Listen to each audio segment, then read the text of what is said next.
Hello welcome to Vinash kitchen family blog. ఈరోజు salad recipe మీకు చెప్తాను. ఇది చాలా టేస్టీ అండ్ చాలా హెల్దీ అండి. ఈ రెసిపీ వల్ల మీకు స్టమక్ గట్ ప్రాబ్లం ఉన్నోళ్ళు ఇది తినొచ్చండి. ఇది తింటే మీకు చాలా బాడీలో మీకు తెలుస్తుంది చేంజెస్. ఇది బిఫోర్ మీల్స్ అదర్వైజ్ మీల్స్తోనే తినొచ్చు. ఇది నార్త్ సైడ్ మా మీల్స్తో తింటారు ఎక్కువ.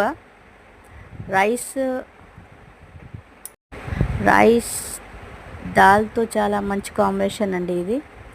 దీని ఇంగ్రీడియంట్ ఏంటంటే cucumber, green chilli, onion, lemon, salt. అది మీరు తగ్గట్టుగా మీరు వేసుకొని చేసి ఒకసారి చూడండి. నచ్చితే కానీ నా వీడియోని లైక్ చేయండి. Thank you so much for